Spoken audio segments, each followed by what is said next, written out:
छठि पाबनि जे काल्हि तक छठि पाबनि कहबैत छल से आइ छठि महापर्व भऽ गेल।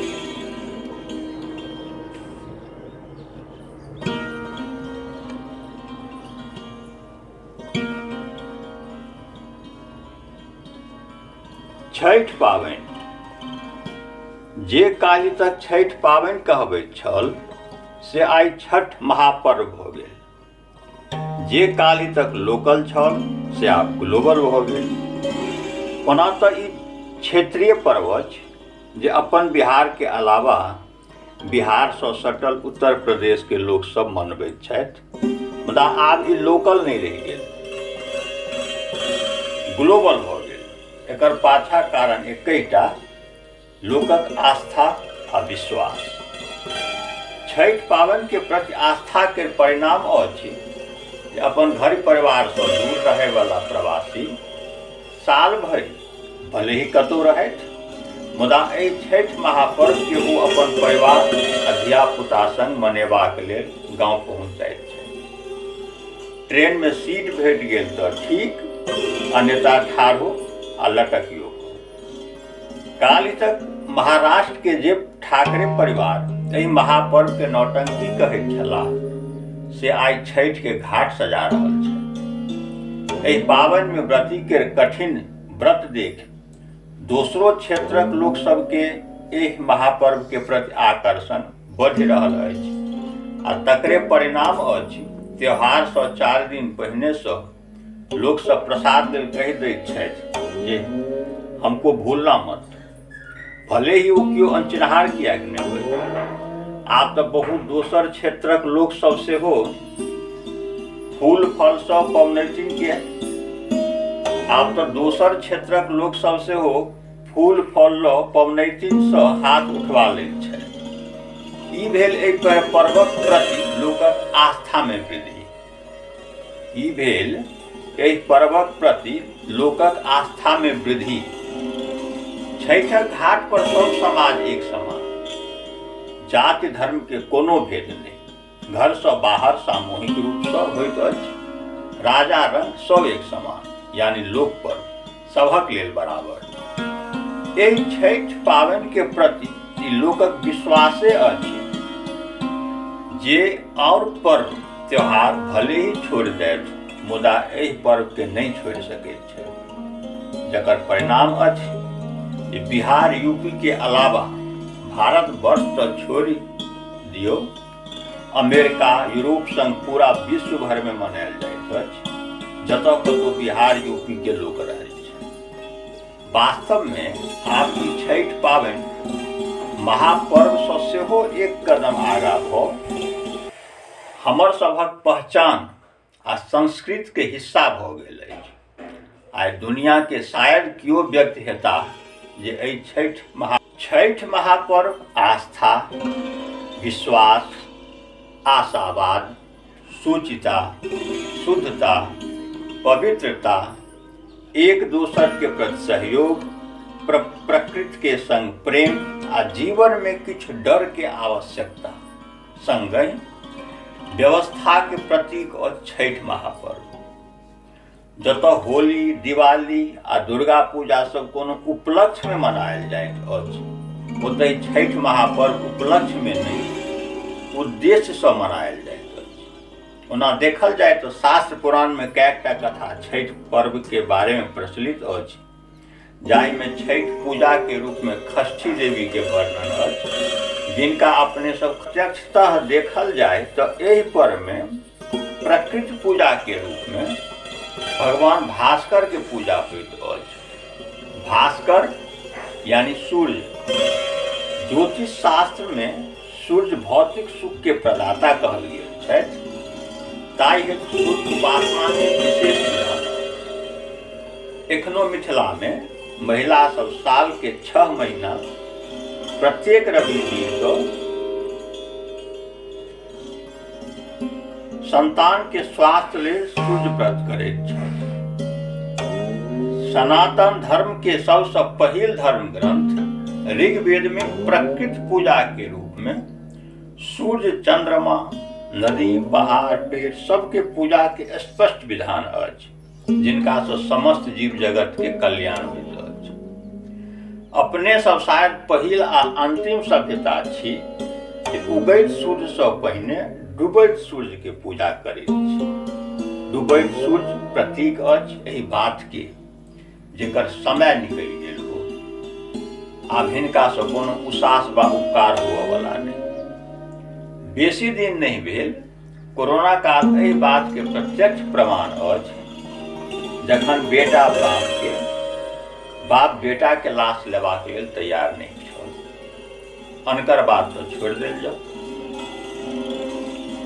मुदा हमर सबक ऋषि मुनि बा कही पुरखा डूबैत सूर्य के पूजा एकटा प्रतीक रूप में छोड़ गेलथि, जे जिनका सब जीवन पर्यंत ऊर्जा आ प्रकाश भेटल, उनका ऊपर विपत्ति एलनि तो छोड़ नहीं देबाक चाही। आशा आ विश्वास के प्रतीक अछि छठ महापर्व।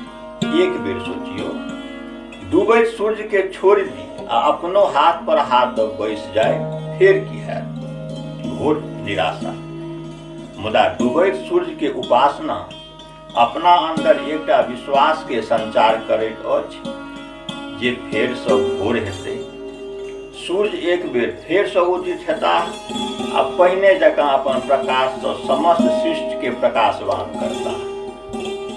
शुचिता, शुद्धता वा कही पवित्रता एहि पर्व के मूल मंत्र अछि। याद अछि अपन बचपन, जखन माय के ओरियान देखैत छलहुँ, जाहि कोठरी में पाबनि के ओरियान होइत छल, ओहिमे धिया पुता के घुसनाइयो वर्जित छल। घुसू तो पहिने नीक जकाँ हाथ पैर धो, कुल्ला करू, फिर ओहि कोठरी में घुसो। यानी कहि सकैत छी जे पवित्रता दुनिया के कोरोना आइ सिखौलक, से हमर सभक पुरखा हजारों वर्ष पहिने सिखा गेल। डर, जीवन में किछु डर सेहो आवश्यक। डर नहीं रहत तो सब शिष्टाचार बिसरि जाए। डर नहीं अछि, हुड़दंग जकाँ बाइक चला रहल छी आ कोनो ट्रक के नीचा आबि गेलहुँ। सेल्फी लेबाक अछि, कोनो टावर के ऊपर चढ़ि गेलहुँ आ कनेक बैलेंस बिगड़ल, खेल खत्म। माय बाप 25 साल पेट काटि जाहि बेटा के पोसलनि, से बेटा 25 सेकंड में सब सुहाग कऽ देलक। तैं जीवन में किछु डरनाइ सेहो जरूरी अछि। डर आ शिष्टाचार छठि पर्व में सिखाओल गेल अछि। ई गलती करब तऽ ई भऽ जायत, ओ गलती करब तऽ ई भऽ जायत। बजाबते छठि के एकटा कथा में एकर प्रसंग अछि जे कोना एक व्यक्ति छठि मैया पर अविश्वास कऽ गलती केलाह आ स्वयं कुष्ठ रोग से पीड़ित भऽ गेलाह। फिर ओ ओहि रोग से मुक्त तखने भेलाह जखन पूरा विधि विधान आ श्रद्धा के संग षष्ठी देवी के पूजा आराधना केला। एखनो जे व्यक्ति चर्म रोग से पीड़ित भऽ जाइत छथि, खास कऽ जिनकर शरीर में सफेद के निशान आबि जाइत छनि, ओ विशेष रूप से षष्ठी देवी के आराधना करैत छथि, यानी छठि पाबनि करैत छथि। आब तो मौसम के उल्टा पुल्टा भेने छठि के समय ठंड कम रहैत अछि, मुदा एकटा समय छल जहिया लोक छठिक घाट पर कंबल आ चादर ओढ़ि कऽ जाइत छलाह आ ताई ठंड में पबनैतिन पानि में डुबकी दऽ आधा एक घंटा पानि में ठाढ़ रहैत छथि। सूर्यक उपासना तऽ पानि के बाहर सेहो भऽ सकैत अछि, जेना अन्य पर्व त्योहार में होइत अछि। फिर छठि में पानि में ठाढ़ हेबाक किएक विधान? सेहो व्रत को खाली पेट, शरीर के शादी को। शहरी लोकक व्रती जकाँ नहीं जे व्रत में भात रोटी नहीं खा ले, सेब केला आ आलू चिप्स खा के पेट भरि ले छथि। देखल जाए तो ई जीवन में अपन कर्तव्यक प्रति कर्मठता के प्रतीक अछि। प्रकृति में जे किछु उपलब्ध अछि से उपयोगी अछि। जाहि अरुआ सुथनी के कियो नहीं पूछैत अछि, सेहो अर्घ पर चढ़ायल जाइत अछि। भांग धतूर छोड़ि जे चढ़ाली सब स्वीकार। कोनो कर्ज करबाक बेगरता नहीं किछु हो, 4 दाना औकरी सेहो काफी अछि। एखनो पाई के बले लोग भले 56 भोग अर्घ पर चढ़ा लेत, मुदा बिना औंकरी के अर्घ पूर्ण नहीं मानल जाए।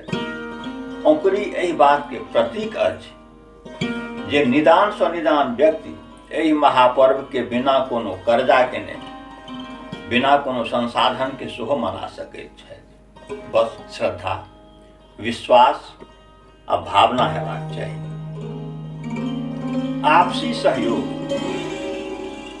कुम्हार के माटिक बर्तन आ डोम हाथक बनल बाँसक पथिया, सूप इत्यादि एहि बात के प्रमाण अछि जे समाज में सब वर्ग के समान महत्व अछि। सब केओ एक दोसर पर निर्भर छी। ई बिल्कुल जीवन चक्र के समान अछि। कहि सकैत छी जे vocal for local Modi ji आइ बता रहल छथि से हमर सभक पुरखा बहुत पहिने सिखा गेल। आब शहर में रहे वाला लोग के पाई भ गेल छनि तो कियो पीतल के आ कियो चांदी के बर्तन प्रयोग करे लगला। कहबा में कोनो हर्ज नहीं। अगर अहूँ ई काज कऽ रहल छी तो कोनो गरीब के आहार छीन रहल छी, जकरा साल भरि एहि त्योहार के इंतजार रहैत छै आ एहि काज के बदौलत अपन परिवार के भरण पोषण करैत अछि, ओकर आहार छीन रहल छी। बहुत व्यक्ति कहैत छथि जे पावनि के बाद ई माटि आ बाँसक बर्तन अनुपयोगी भऽ जाइत छथि। हम नहीं मानैत छी। सब केओ अपन घर के सजेबाक लेल अक्सर बाँस आ माटिये के बर्तन लाबैत छी। फर्क एतबे जे ई रांगल पोतल आ सजायल रहैत अछि, बदला में 50 के समान 500 के भेटैत अछि। कने अपने प्रयास करू आ एहि सब बर्तन के रांग पोछि कऽ घर में सजा लियौ। हम छठि पावनि में पथिया लाबै छी तो ओहि में साल भरि बर्तन राखै छी, जाहि लेल लोक सब स्टील के पथिया प्रयोग करैत छै। व्यवस्था, ई पर्व व्यवस्था केनाइ सेहो सिखबैत अछि। अहाँ गौर सँ देखियौ, छठि के लगले बाद अगहनी आबि जायत। धान जे मुख्य फसल अछि तकर सीजन। एहि अगहनी में किसान के बाँसक जते तरहक बर्तन के बेगरता पड़ैत छनि, जेना पथिया, सूप, कोनिया, कंसुप्ती इत्यादि, सब किछु एहि महापर्व में चढ़ायल जाइत अछि। कहि सकैत छी एहि पावनि के लाथे किसान एक तरहे अगहनी के सेहो ओरियान कऽ लैत छै। एक तरहे देखल जाय तो ई छठि महापर्व पूरा जीवन दर्शन अछि जे मानव जाति के जीबाक कला सिखबैत अछि। मुदा आब एहि पर्व पर सेहो बाजार बाद हावी भऽ रहल अछि, जेना अन्य पर्व सब। आब कंपनी सब रेडीमेड अर्घ बेच रहल छथि। ओ दिन दूर नहीं जे फ्रिज, टीवी, तेल, शैम्पू जकाँ छठि अर्घ के ऐड टीवी पर एनाइ शुरू भऽ जाय। याद राखब, एहि पर्व के प्रति आस्था अहाँक अछि, कंपनी के नहीं। कंपनी के आस्था पाई कमेबा में छै। अगर अहूँ रेडीमेड अर्घ खरीद रहल छी, जरूरी नहीं जे ओ शुद्ध हाथे अर्घ तैयार कऽ अहाँ के चौकट तक पहुँचाएत। आस्था अछि तो साल भरि अपने भले ही होटल में जाकर खाना खाइत होय, पर्व के अर्घ शुद्ध मोन आ पवित्र हाथ सँ स्वयं तैयार करू। छठि परमेश्वरी सबके कल्याण करती।